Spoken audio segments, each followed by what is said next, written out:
हे सुप्रीम कोर्टासमोर वारंवार मेन्शन करतात, पण सुप्रीम कोर्ट ते दाद घ्यायला तयार नाही.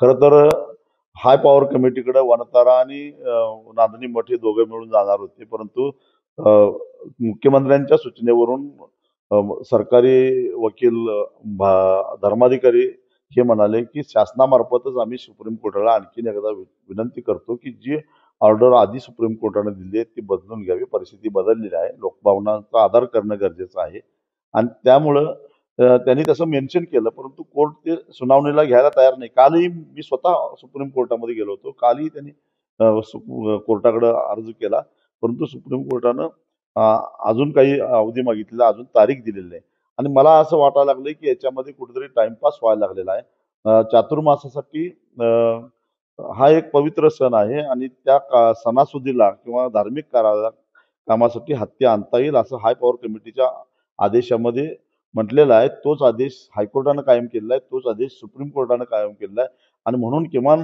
धार्मिक कार्यक्रमासाठी तरी हत्ती आणावा अशी आमची मागणी आहे. परंतु राज्य सरकारचं म्हणणं आहे, की सुप्रीम कोर्टाकडनं कायमस्वरूपीच हत्ती आणण्यासाठी आपण अर्ज करावा आणि त्यात वेळ जायला लागलाय आणि त्यामुळे अस्वस्थता पसरलेली आहे आणि म्हणून आम्हाला असं वाटतं, की हा कुठेतरी टाईमपास व्हायला लागलाय. मग टाईमपास जर होणार असेल आणि आमची फसवणूक होणार असेल, तर ज्यांनी खोटा बनाव करून, खोटं रेकॉर्ड करून हा हत्ती वनतराला नेला, त्यांच्या घरासमोर आम्ही आंदोलन केल्याशिवाय सोडणार नाही, असा आमचा इशारा आहे.